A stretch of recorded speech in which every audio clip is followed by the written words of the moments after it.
বন্ধু, queen Bengali kitchen থেকে বলছি।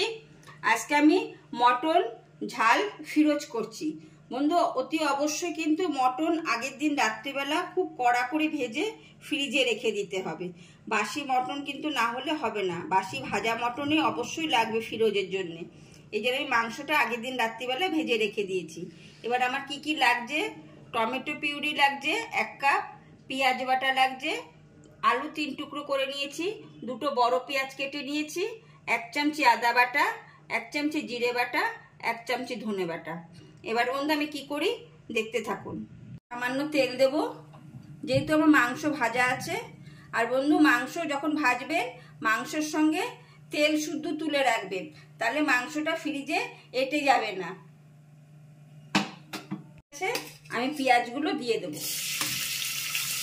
পেঁয়াজগুলো একটু ব্রাউন কালার করে ভেজে নিতে হবে।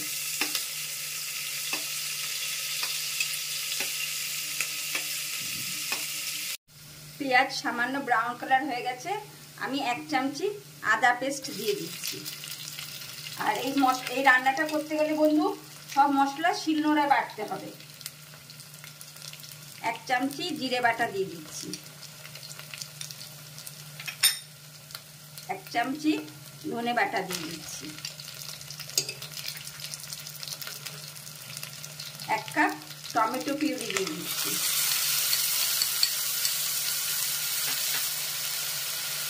বড় একটা পেঁয়াজ বাটা দিচ্ছি।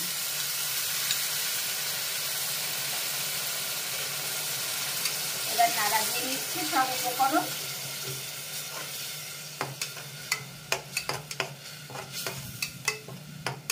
এক চামচি হলুদ গুঁড়ো দিয়ে দিচ্ছি। যেহেতু ঝাল সেই জন্য আমি লঙ্কার গুঁড়ো দিয়ে দিচ্ছি 1 চামচি।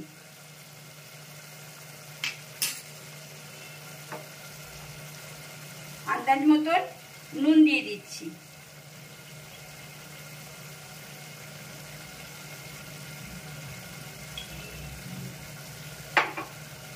এটা কিছুটা সময় কষিয়ে নিচ্ছি।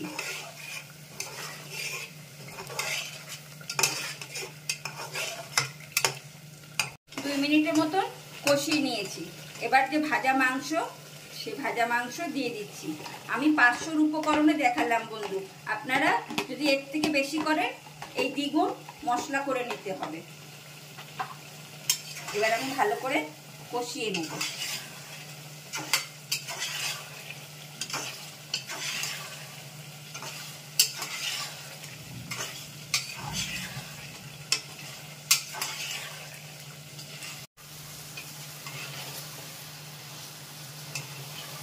বন্ধু কষানো হয়ে গেছে। মটন ফিরোজ করতে বন্ধু বেশি সময় লাগে না, কেন আগের থেকে মাংস ভাজাও থাকে এবং মশলাটাও কিছুক্ষণ কষিয়ে নিতে হয়, সুতরাং তাড়াতাড়ি হয়ে যায়। সামনে ভাইফোঁটা আসছে, ভাইদের জন্য এরকম করবেন, খেতেও খুব ভালো হয়। এটা নতুনত্ব রান্না। আর বন্ধু আমি তেল দিয়ে করলাম, আপনারা পারলে ঘি দিয়েও করতে পারেন, ঘি দিয়েও খুব ভালো হয়। কেন আমার বাড়িতে অসুস্থতার জন্য আমি ঘি দিলাম না। কষানো হয়ে গেছে বন্ধু। এবার আমি 3টে আলু টুকরো করে কেটে রেখেছিলাম, সেই আলুগুলো দিয়ে দিচ্ছি। আলুগুলো দেওয়ার পরে নাড়া দিচ্ছি।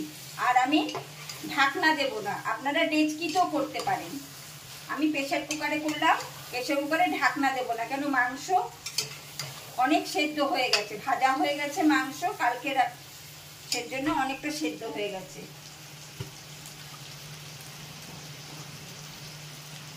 এবার আমি 2 কাপ জল দিয়ে দিলাম। গ্যাস একদম আস্তে করে দেব। 2 কাপ জল দিয়ে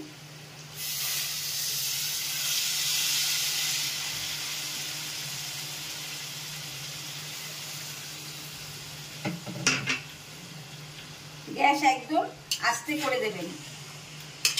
এটা আস্তে আস্তে হতে থাকবে।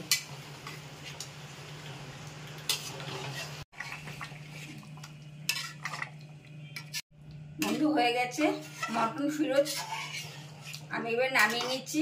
বন্ধু নাড়া দিতে দিতেই মাংস হয়ে যায়, আগের থেকেই তো মাংস ভাজা হয়ে থাকে, সুতরাং বেশি সময় লাগে না। আপনারা করবেন একদম অল্প সময়ের মধ্যেই মাংস হয়ে যায়। দেখুন গলে গেছে মাংস। আমি এবার নামিয়ে সার্ভ করছি। বন্ধু, আমার বড় ভিডিওতে আরও অনেক রকমের মাংস রান্না আছে, আপনাদের যেটা পছন্দ হয় আপনারা দেখে নেবেন, কমেন্ট করে জানাবেন বন্ধু আমার মাংস রান্নাটা কীরকম হলো। আর আমার নতুন বন্ধুরা সাবস্ক্রাইব করুন, পাশে থাকবেন। বন্ধু, মটন ঝাল ফিরোজ কেমন লাগলো আমাকে কিন্তু কমেন্ট করে জানাবেন, আমার পাশে থাকবেন। আমার নতুন বন্ধুরা সাবস্ক্রাইব করে অল বোতামটা প্রেস করে আমার পাশে থাকবেন। আসি বন্ধু, আবার একটা ভিডিও নিয়ে আপনাদের সামনে প্রেজেন্ট করছি।